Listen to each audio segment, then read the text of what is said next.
let's see how this is going. Mm-hmm. How is this looking and sounding? How are we doing? All right, let's share this. Let's make sure the sound is good, and then we will get going. You know what I mean?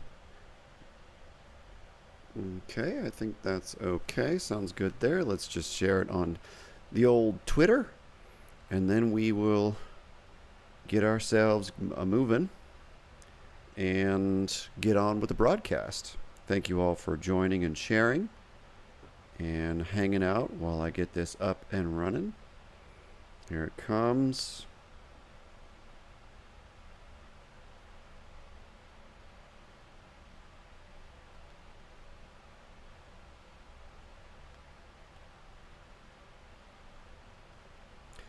Okie dokie, just one more second.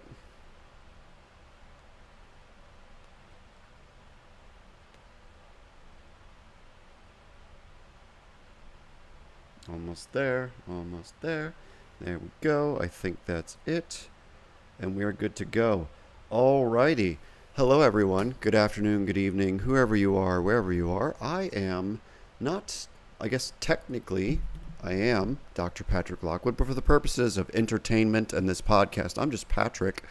And this is UnShrink Me. And if you're brand new, welcome, welcome. This is a weekly podcast about therapy, mental health, treatment, all sorts of things. And the spirit of this podcast, if you're brand new, is merely just to provide information, critical feedback about ideas that are popularized on social media so that people are more informed consumers. My literally only goal for this entire endeavor is just to make sure that the people that are seeking out therapy, psychiatry, treatment, rehab, outpatient programs, whatever it is, my genuine goal is to make it so that more people get access to good quality information. And although I am only one man who has a convenient sample of experience, I have a lot of experience, and I'm also a professor. So I have like all these different perspectives that might be helpful to you if you are on the fence about therapy or treatment, or if you're not sure if you're getting the quality care you need. My goal is to make you a more informed and appropriately critical, skeptical consumer of the services you're offered. That is my job. And because of that, I like to go through popular events, current things that are trendy in the world of mental health therapy, Therapy Land, which is the world's worst theme park.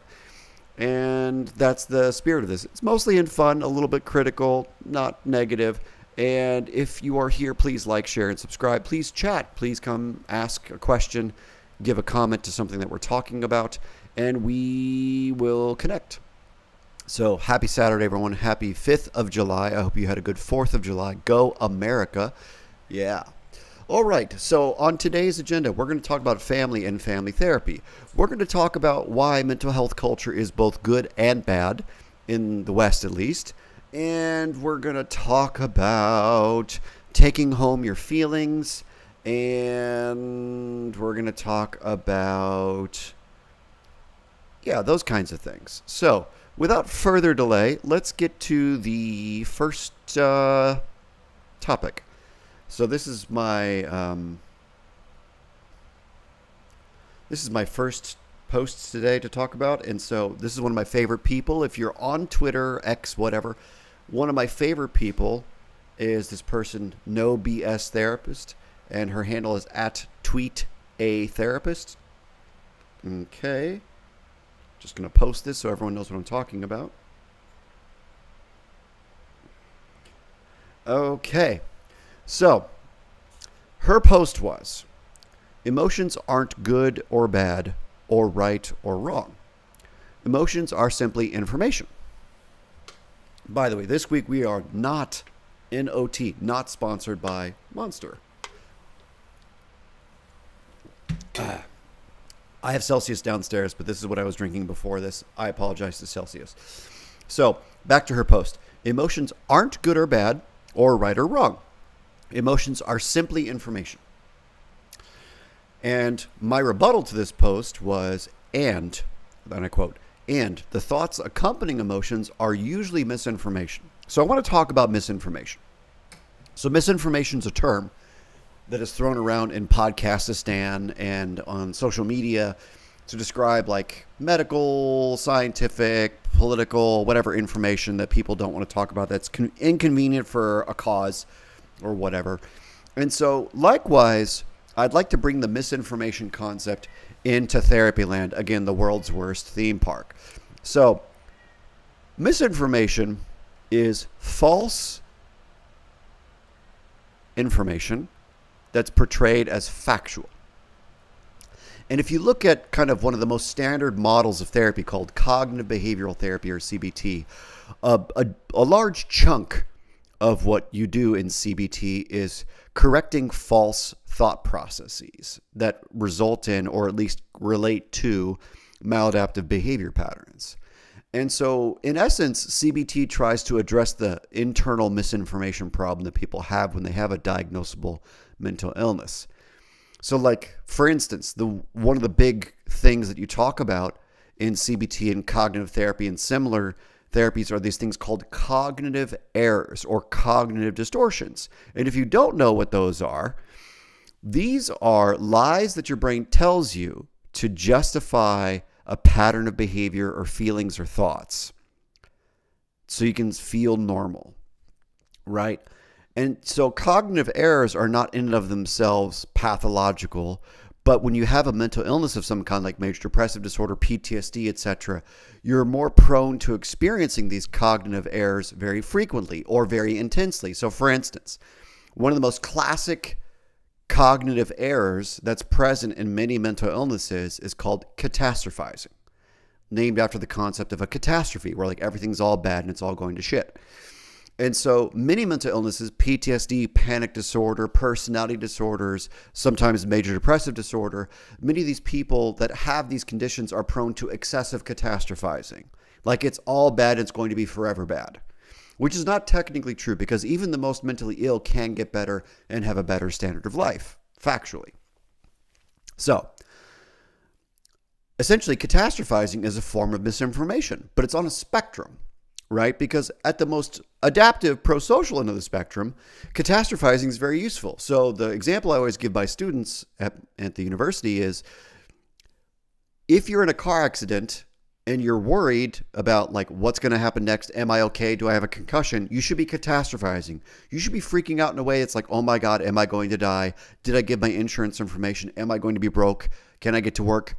These are all mostly adaptive reactions because you just had a somewhat large, somewhat small catastrophe depending upon how bad the accident was. And so catastrophizing is perfectly normal and healthy and adaptive in that context. So it's all about context. But when you have PTSD, for instance, where you were assaulted or in the war or whatever it was, you might have residual, like ongoing catastrophizing, even though there's no immediate threat. You fought in a war, but now you're catastrophizing when someone doesn't open the door for you or etc. And so it's highly maladaptive in the context of, I'm overreacting to a circumstance that doesn't warrant it, right? And so CBT, cognitive therapy, REBT, all these things kind of look at these cognitive errors and go, okay, so if your experience is catastrophizing, what can we do to correct that catastrophizing? Can we calm the voice of the catastrophizing, or can we shut it up completely? Or can we do what's called reframing to make it make sense, like in its appropriate context? Right? I have this disorder that makes me prone to catastrophizing excessively, like PTSD, for instance. And so it's genuinely the case that catastrophizing, these cognitive errors of all kinds, especially in the form of mental illness, are misinformation. What I would like to do is I'd like to go one step further than that formulation I just gave you, which is mental illness includes lots of misinformation in your brain in the forms of thoughts that are pathological because they're cognitive errors, turned up to 10. I want to go a step further than that. I would like to say that the vast majority of people, when they have a passing thought that's a judgment, kind of like in the Buddhist sense, or a reaction to something they don't like or something they love or whatever it is, that's also a form of misinformation. And the reason I'm going to say that is because what I've noticed with not only my patients and my students and my friends and my family is that most of us have these passing thoughts about all sorts of everyday things like traffic and the gym and food and friends and lovers and spouses and all these things, which don't really produce an adaptive way of functioning, right? And so generally speaking, when you're having an emotion, back to No BS Therapist's original post, emotions just are signs, which is true, right? If you read Lisa Feldman Barrett's work, the famous neuroscientist, that's a perfectly fair take. Likewise, thoughts are mostly stories. Thoughts are mostly what we call just so stories. They're explanations, they're off-the-cuff explanations, which are there to justify how you feel or justify what you want. But whenever we're justifying, all we're doing is making up something and not really looking at the whole story and the whole picture. Now, you might be thinking, okay, if it's that simple, why don't people just look at the whole story all the time for all their thoughts? So the problem with that is you go nuts because it would take so much time to just fully expand one thought you have. You burn 5-10 minutes just trying to fully understand your reaction to the package not coming on time or whatever it was. And so it's not really evolutionarily adaptive to burn those calories all day, every day for every waking thing that happens between your ears. So most people live on autopilot, and most people don't think very deeply or expand their thoughts and explore all of why they got there and why they think that way. That's especially true of politics, social justice, conservative nonsense. All this crap is people who don't think very much and don't look at the full context of things. And so we're not designed necessarily, and I talked about this in my book back there, if you can see it on the shelf over there. I don't know if you can up there. It's called The Fear Problem. And I try to explain that most people's thoughts aren't very useful, number one. Number two, most of the time when our thoughts are about something we feel, they're just justifications. And because of that, it's not really wise to pay much attention to them or feed them. And so we basically need to learn to shut off the misinformation process. And good therapy, especially if you have a diagnosable condition like major depressive disorder, etc., it will teach you to be kind of like a judo master or an aikido master. You can learn to bob and weave with your thoughts and not let them control you anymore. You can learn to have more adaptive reactions to your inner experience. That's what good therapy does. It helps you have a better relationship with the things happening between your ears and essentially a better relationship with yourself. And so all I'm here to say is I agree with her, and I would take it a step further. Emotions, feelings, whatever, are just signs of something, and then our brain makes up a story about those feelings, kind of like evolutionary psychologist Randy Ness says. And so our job is to not really believe the PR campaign between our ears and just kind of be more present and all this stuff. And so if your therapist is helping you feed the misinformation, you might want to ask them why they're doing that, for instance, right? Most of the time, doing a bunch of thinking isn't going to make your life better. Almost no one's life is made better by thinking more. Sometimes it is if you're a very impulsive person, but generally speaking, most people's lives would be made better by learning how to have a better relationship, be more mindful, increase metacognition around your reactions, which is noticing more, not thinking more. And so that increase in self-agency is what people need to be more aware, attuned, mindful, etc. And it's hard to do because we're not incentivized by social media and family and friends to be very mindful. A lot of people are checked out in their phones and stuff. And so it's an uphill battle. But what I'll say is it's worth it if you can learn to have a better relationship with the misinformation that's happening between your ears pretty much all day. So that's topic number one. And I hope it was helpful in some way, shape, and form for you. All right, topic number two. So one of my favorite psychiatrists on Twitter is this guy named David Puder, and I believe his handle is at DavidPuder. I don't know if I'm saying your name correctly, David, so please forgive me. I'm going to repost this right now. It's a really great post that he made. Okay.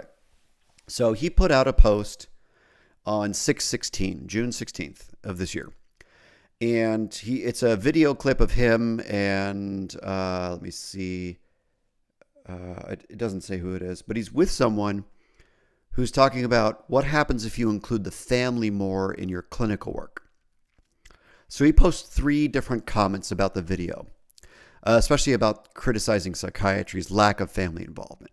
So point number 1, he says in his post, is involving the family early on with patient present is an important thing.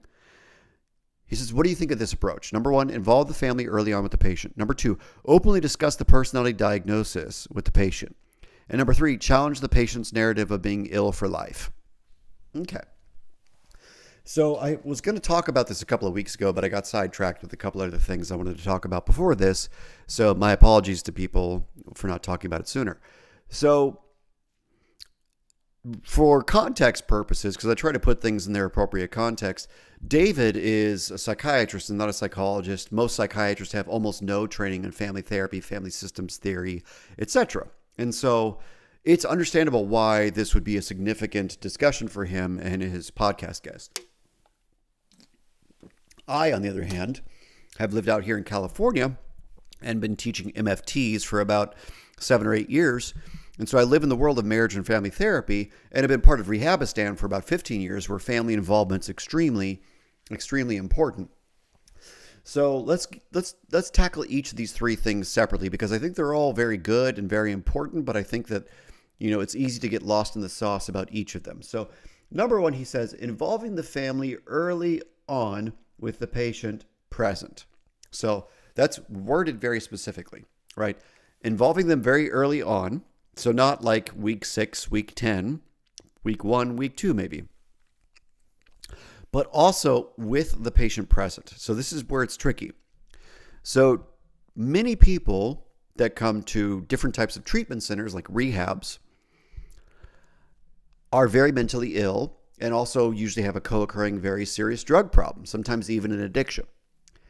And it's a very complicated and fraught set of dynamics you're dealing with, because one of the main complications of being very, very ill is that typically it's been very hard for families, spouses, etc., to tolerate the behavior or even understand the behavior of the person that's very ill.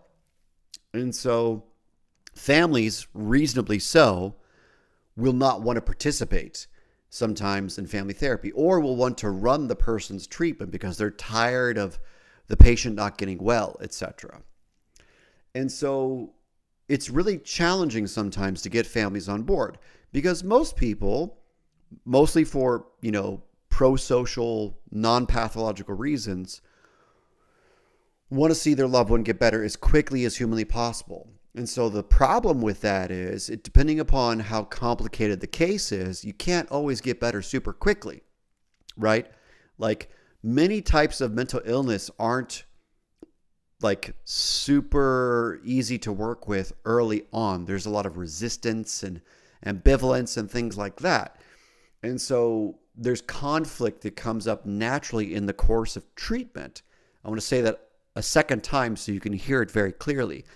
There's conflict that comes up naturally in the course of treatment. Conflict is normal when you're dealing with not only mentally ill people, but also their family members, because family members are undereducated, or they have mistaken assumptions about things, or they're just burnt out and exhausted, or even traumatized by their loved one. And it's not unusual for that third thing to happen all the time. I've spent a long time working with people that you would call a drug addict, and because addiction is often a very impulsive kind of disease, people often do very antisocial things while they're in active addiction, and their family is resentful or burnt out or traumatized because of those behaviors. And it's not weird. It's not weird to be fatigued by your son, your daughter, your husband, your wife, whoever it is that is the so-called addict. So what I will say about that is, involving the family early on is a super good idea in many cases where people are very, very unwell. In fact, if you look at the literature on treating and managing psychosis and serious PTSD and serious substance use disorders, it's 100% clear that family psychoeducation and family involvement is a predictor of treatment success and symptom remission. So I'm 100% in agreement with you, Dr. Pooter, about involving family early on. Just know that there are many natural, non-pathological reasons why people may have a hard time involving themselves in family therapy. Sometimes the patient doesn't want the family to be involved. Sometimes the patient is, being manipulative and doesn't want the family involved because they're trying to control the narrative around their treatment. That happens all the time in Rehabistan. Or sometimes the patient was abused or molested by one of their family members, and so they don't want them involved. Makes perfect sense. Or sometimes the patient is resentful towards their family member and they don't want them involved. Again, makes perfect sense. So there's various good and bad reasons why family involvement early on is tricky. And you should know that if you're a family member, if you're a loved one of someone with a serious mental illness, an addiction, etc., it's perfectly normal to want to help. It's perfectly normal to want to be involved. It's perfectly normal to be burnt out. It's perfectly normal to not necessarily want to participate because maybe you're afraid it's not going to work. Maybe you're afraid that something bad's going to happen, all of which is normal.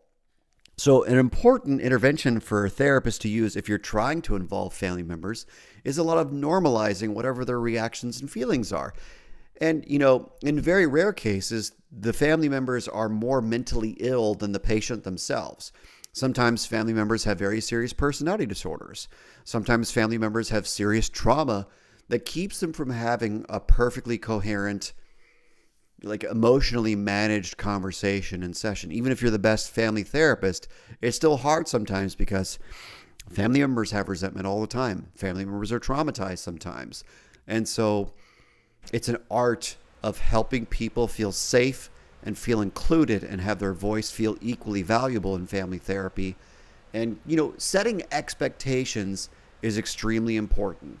And a lot of graduate programs really suck at teaching therapists, psychiatrists, family therapists, psychologists at setting expectations.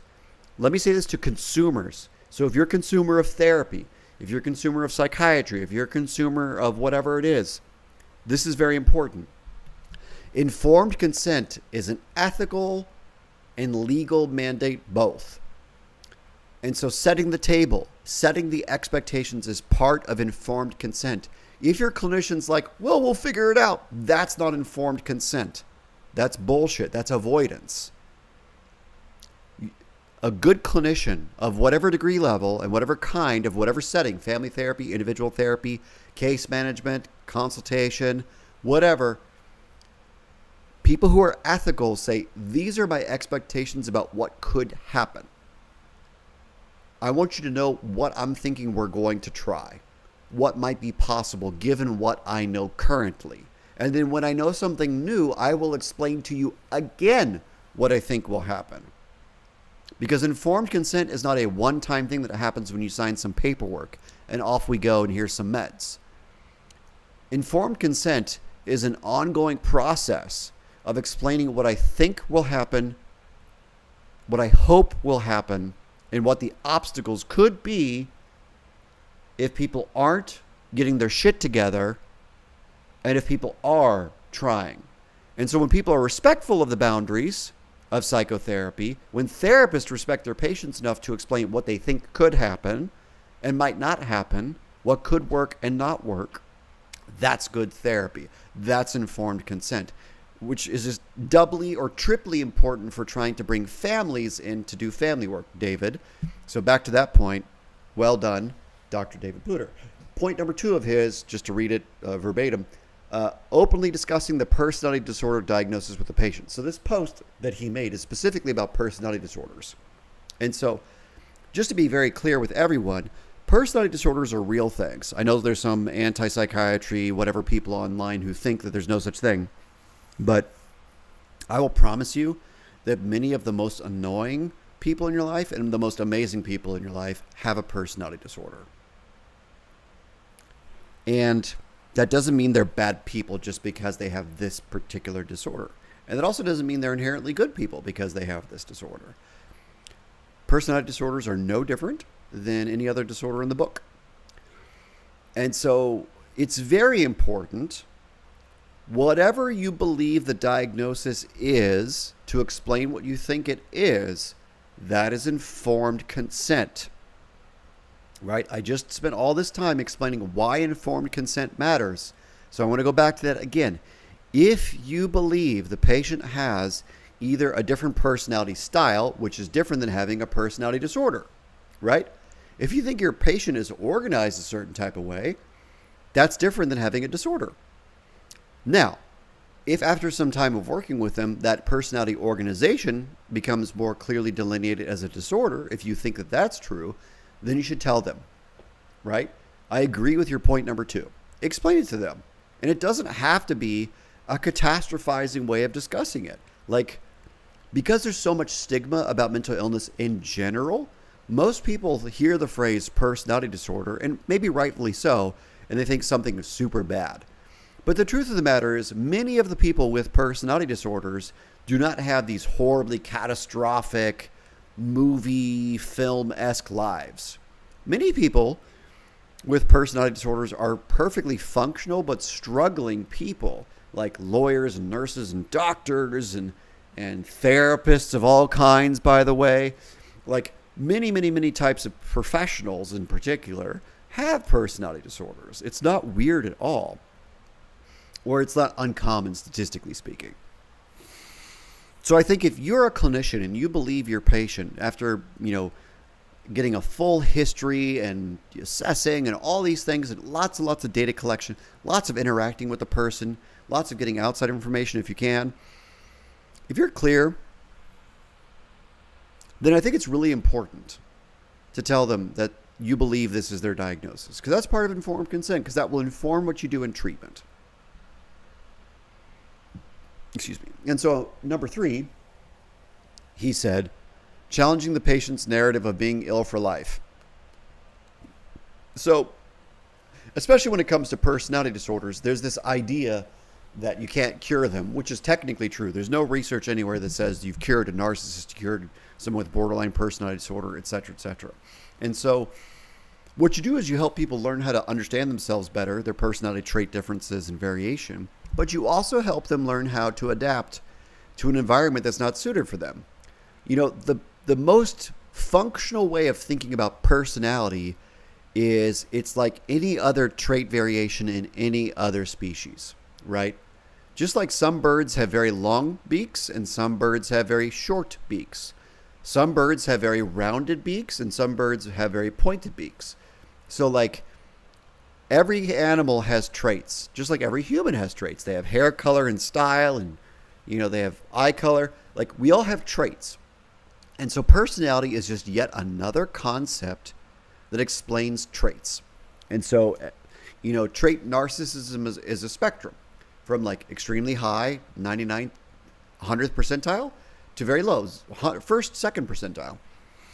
And so most people score around 50th percentile. They're average. A little bit of narcissism, not very much.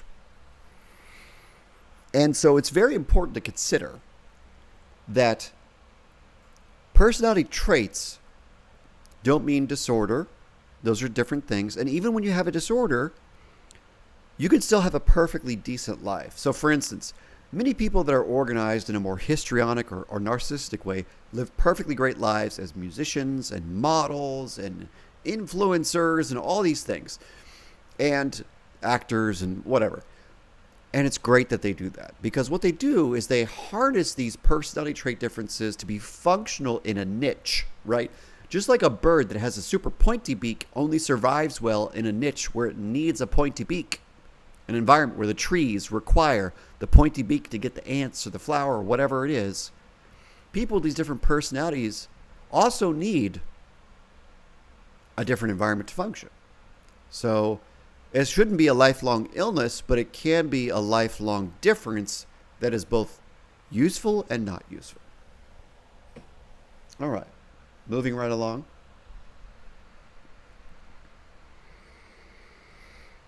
Let's talk perspective. Okie dokie. So I'm going to repost this real quick.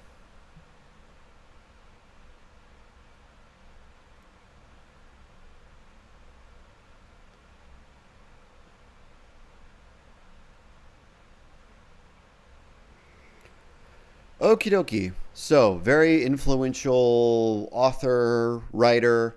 Her name is Lori Gottlieb at LORIGOTTLIEB1. Lori Gottlieb posted this on June 18th. Here's what she said. Something I learned as a therapist is that a person's behavior makes sense from that person's perspective. Nobody wakes up saying, today, I'm going to be inconsiderate and petty. If it didn't make sense to them, why would they do it? So she says a bunch more, but let me talk about perspective. So let's be real.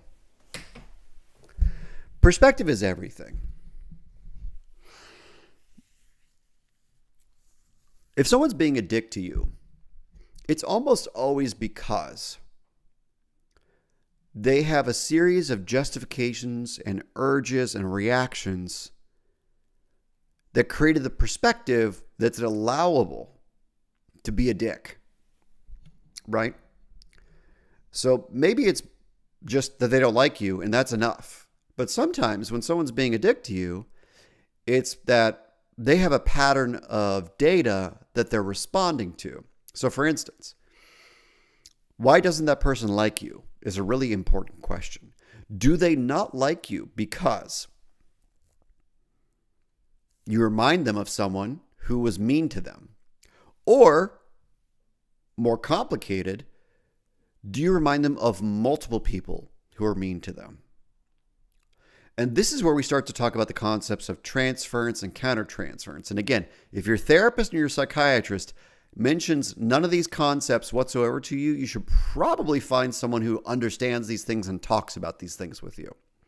Because these are super important clinical leverage points, transference and countertransference.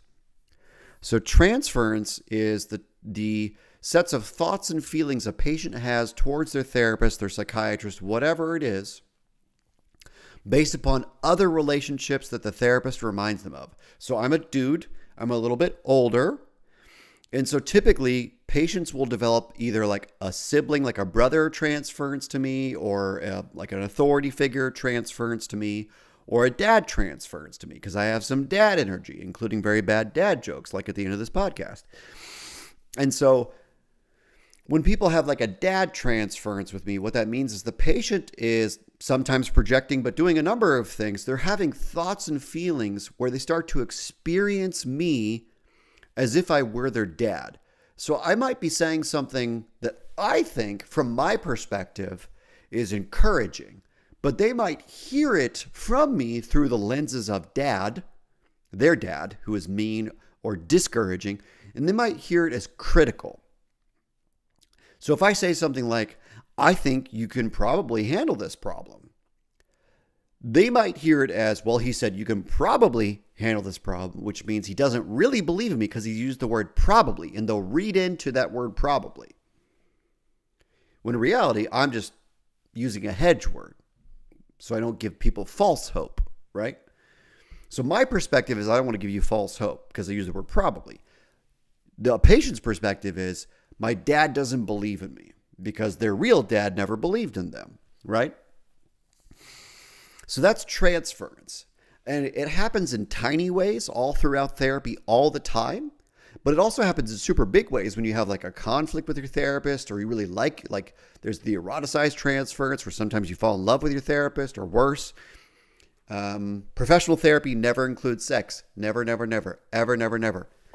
Ever. Just in case it matters. There's even a terrible pamphlet the California government puts out for it.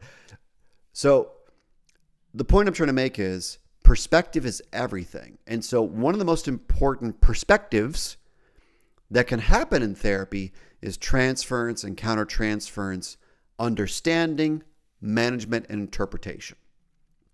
Right? So understanding and interpretation are kind of the same thing. But it's the management piece where it's like, if you and your therapist are aware of the kind of relationship you have, because therapy is not just skills and insights, but it's also leveraging a professional relationship to motivate and inspire people to live differently, right? Whatever that differently needs to be for that person with that diagnosis, in that context, with that culture. So context is quite literally, I think, everything. Perspective is quite literally everything. Because 3 or more people can have 3 or more perspectives on the same thing, right? This is the terrible thing about social media. Any person, including myself, can post anything. And people just project wildly all over. They can have different perspectives other than the person posting. So if you think you're saying something innocuous on social media, you've got 5 or 10 different people, at least, who look at it and go, I kind of relate, I kind of understand. But then there's people who are, motivated to see you as evil, will think, you're an evil person. You have evil perspectives, right? And so perspective is literally everything. And the most important perspectives in therapy, beyond like psychoeducation about illnesses and things like that, is transference and countertransference. How am I, the patient, reacting to you and why? And then countertransference, the therapist version of this. Why am I, the therapist, reacting to you in this way? What is it about me, my background as a professional, my background as a person, that makes me react to you the way that I do? Because if you don't know this, if you haven't watched enough of my episodes yet, therapists are human beings. Therapists are equally as flawed and stupid and reactionary as everybody else. And if you don't believe that, I just watch therapists on Twitter, or come watch my shit on YouTube, or go to Instagram and watch real people who are therapists make absolute fools of themselves with their insane comments about things. Because we are people. And something that needs to be reiterated is that because therapists are people, we are very prone to making mistakes, to having bias or countertransference, and not being aware of it, and then using that lack of awareness to pretend that we're okay or that the therapeutic relationship is okay. When in reality, it's our ethical, legal, moral obligation to be shepherds of this relationship, to be the people looking over it and going, okay, where am I really at? Am I paying attention to all the layers? Because every therapeutic relationship has layers. Even with very mentally ill people who are not really engaged in reality, like people struggling with psychosis, there's still lots of layers. So it's very important that you find a therapist, a psychiatrist, who sees the layers, who pays attention to the layers, because you deserve it, right? If you're a person who needs therapy, who needs psychiatry, spiritual counseling, marriage counseling, family therapy, whatever it is, please make sure you get the most out of it by having all the layers examined, not only in your psyche, but also between you and your therapist, because that's where a lot of good stuff can happen. A lot of change can happen by speaking directly to the relationship between yourself and the therapist. So that's why it's super important for you to be honest with your professional, but also it's super important to hold your professional accountable if they're not talking about these concepts like transference and countertransference. Because if they don't know better, they're probably not going to help you as much as they could, and sometimes they might even hurt you without knowing it. And so it's very important to be perfectly clear that because therapists are human, point number one, they're going to make mistakes. That's fine. We can clean it up. But number two, there are certain things that we are ethically obligated to do, like, for instance, pay attention to transference and countertransference so that we can get the most out of this therapeutic relationship that we have to actually help inspire change. Now, that's inspire change, not create change. The reason I didn't use the word create is because create has this Machiavellian, I am the sculptor, I'm going to sculpt you as the patient. That's bullshit. That's this narcissistic view of therapy where it's like, I'm so smart, I'm so wise, I understand all my transference and countertransference so much that you will just do what I say, and I'm sitting here and I'm crafting it like a PR person does for like Coca-Cola when they get in trouble for something. Like, that is not what we do as therapists. Healthy therapists who care about themselves and are ethical go, okay, Where am I ending? Where is the patient beginning? Where is my ethics? Where are their needs, etc.? And they're looking at all these things. What's my countertransference? What's their transference? These are the kinds of questions and conversations you should be concerned about or curious about with your professional. And if they're not interested in talking about these things, they're probably not good for you. So, thank you, Lori. Perspective is everything. Literally. And so that's why all the gurus are like, just change your thoughts or just do like a gratitude thing. It's like, yes, maybe these temporary things might help a little bit, but you can't like gratitude your way out of major depressive disorder.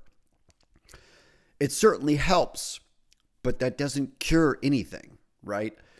There's no way that you can just like gratitude list your way out of addiction, right?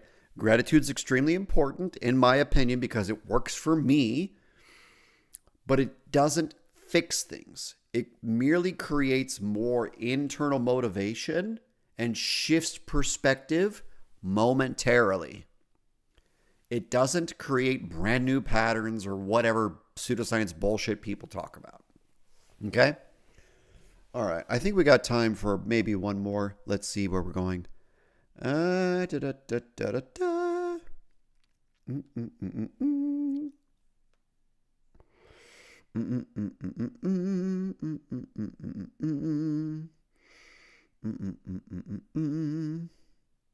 okay. This is a good one. I will repost it. It's a good one to end with, I think, for today. Okie dokie. Another one of my favorites from Twitter.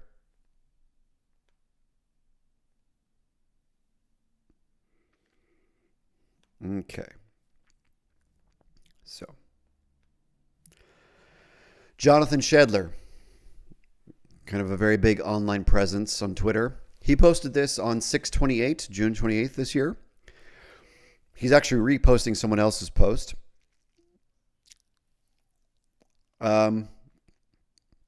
So the original post is about people coming to therapy saying they want to feel happier. But what does that mean? And is happiness really the opposite of depression? And so Jonathan said, psychotherapy is not in the business of manufacturing feelings. So he used very specific language, which is manufactured. Like you could create it out of like raw component constituents. So if you're coming to therapy to feel happy, then you're in the wrong place. Because for the most part, therapists are not ethically obligated for you to feel happier. Like that's not what we're here to do. And like there's different takes on this. Like there's even a Jordan Peterson take on this, which is like, you know, happiness is the byproduct of living a meaningful life, which I don't really agree with. I think it's more complicated than all that. So think about this.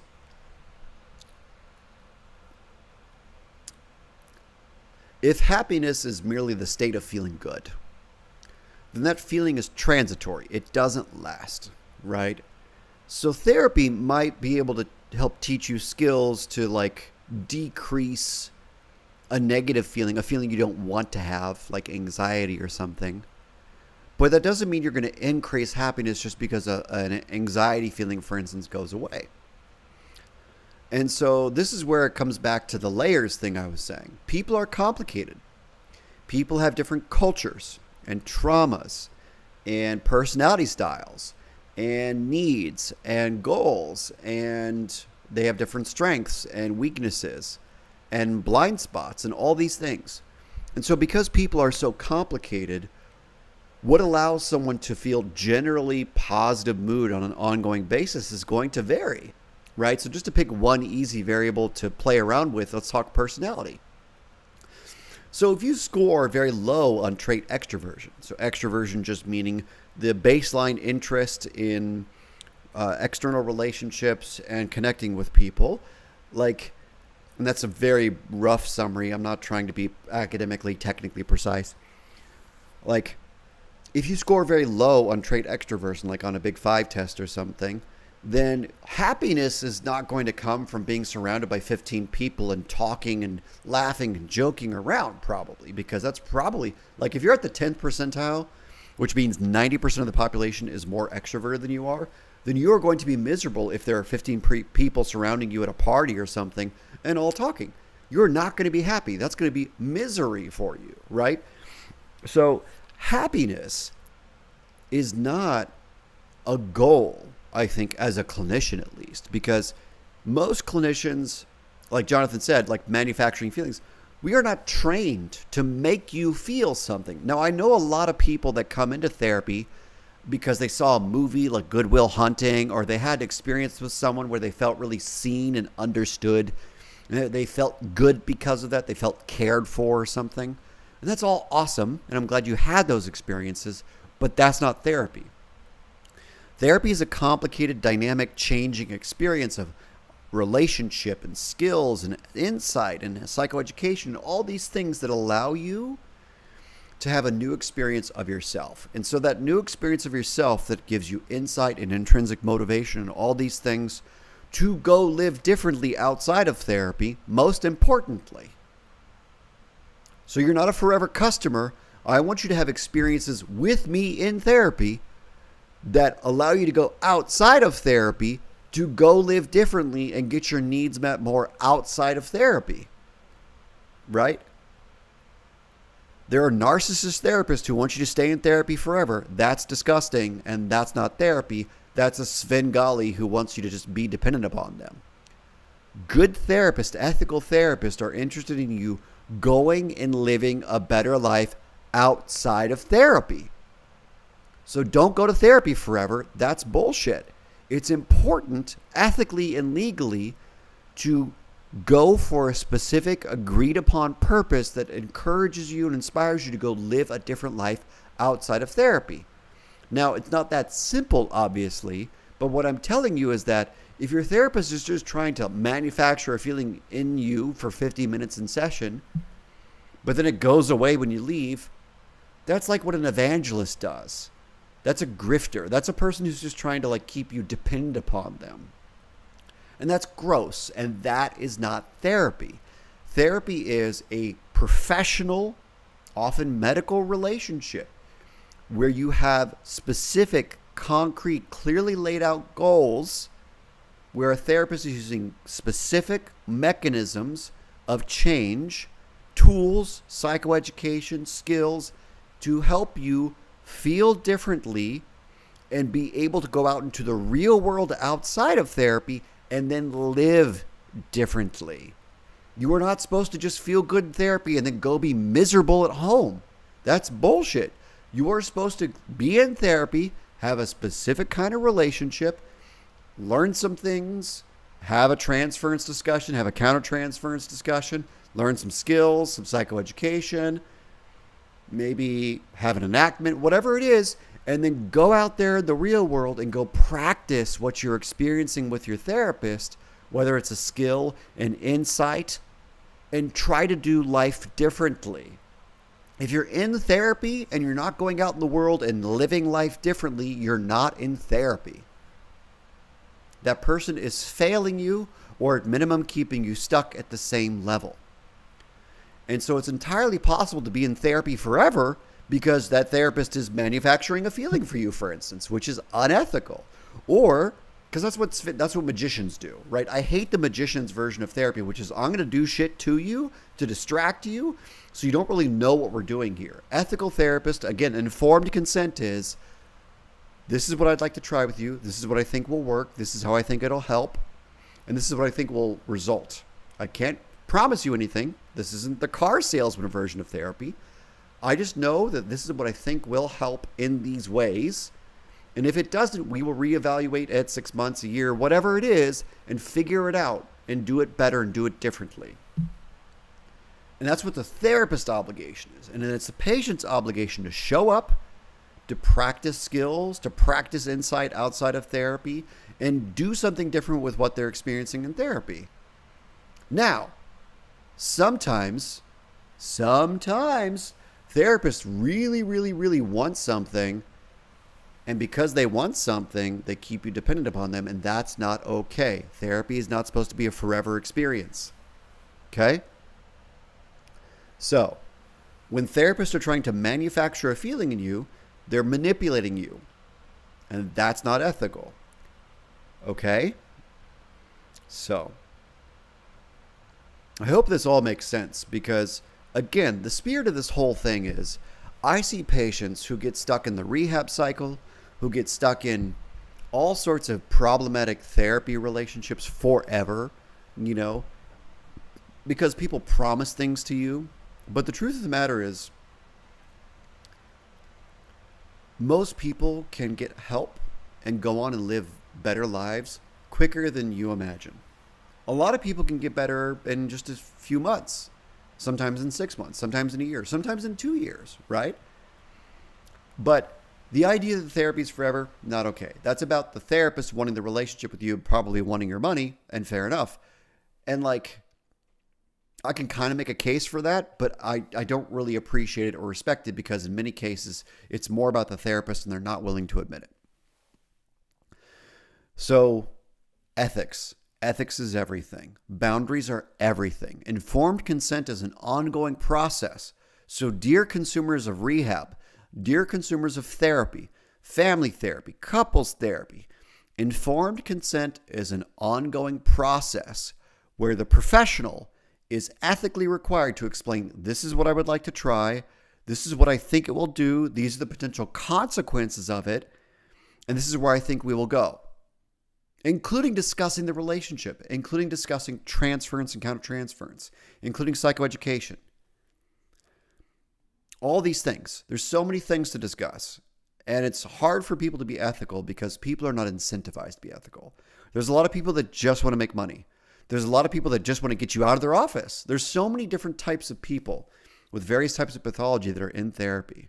So please, if you are a consumer of therapy services, psychiatry services, rehab services, outpatient treatment services, coaching services, all those gurus, please don't sell yourself short. Don't settle for less. Ask tough questions of your professional. Use your voice. Don't let them dismiss you. And do not think that you have to be in therapy forever just to get better. You can feel better quicker in many cases. Not in all cases, but in many cases, people with different types of conditions can get symptom relief quicker. Now, there are some people that are very, very, very mentally ill, often with multiple conditions or differences, and so it's harder for them to get well. Also, many people can get well fairly quickly and actually produce, meaningful lives quicker than you would think. So, I'm not sure what else I need to say today. I feel like I've said as much as I can. I really hope that you all understand that the spirit of this podcast is safeguarding the public because there are lots of good professionals, and I hope you find them if you need them. But there are also lots of mediocre professionals who unintentionally don't help and sometimes hurt. There are also some very mentally ill people, some very sick, etc. kinds of people in the profession, and you should be aware that they exist. And they aren't going to sound and smell immediately mentally ill. But there are many narcissists and other kinds of disordered individuals in therapy. A lot of therapists have their own trauma they haven't worked through enough and managed enough. So be careful of the activist therapist or the guru therapist because they're out there and they don't have your back. They have their back. They're trying to work through their stuff with you, and that's not the point of therapy. So please be careful. Ask any and all questions of them. Ask about informed consent and what that really means. And if they can't give you a definition like I have in this podcast, you should run screaming because they're not there for you. They're there for them. So please take extra care of yourself because you deserve it. Please don't be afraid to ask questions. If you want to find me on Twitter and ask questions in my DMs. If you want to email me. If you want to post a comment on this video on YouTube, post a comment. Whatever it is, please take good care of yourselves and get the help you need if you need it, right? And do not let people take advantage of you, because some people do. Not all, not even most, I think, but some people do. So be careful, because your time, your money is valuable. Your mental health is extremely valuable. So please take care of yourselves. Please ask every question. Express any uncertainty you have of your professional. It's very important.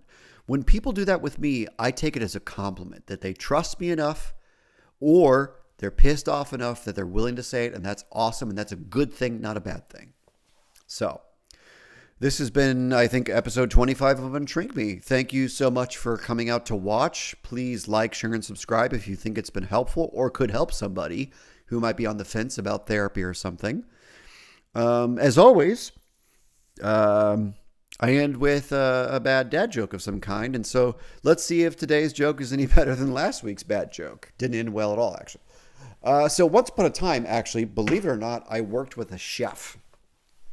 And, you know, chefs are interesting creatures because chefs, they have different personalities, and sometimes they're a little rough around the edges, kind of crass. And that's cool because those are the kind of people I grew up with, obviously. And, you know, this guy was kind of no different. He was a pretty interesting character, and he had this like really cool repertoire of things he could make and cook and all these things. But he was terrible at making eggs. One of his great embarrassments is that he was bad at making eggs. And there was this restaurant he was running at this fancy hotel, and people were pissed at him for making bad, mediocre eggs. And eventually he got fired from this job. And he came into therapy that next week, and, you know, he's kind of pissed off about it. And after some time talking about his anger, his little grief from being fired and stuff, he kind of came around. He realized, yeah, it's just, I'm not good at eggs. And so I'll probably have to go figure out how to get better at baking eggs.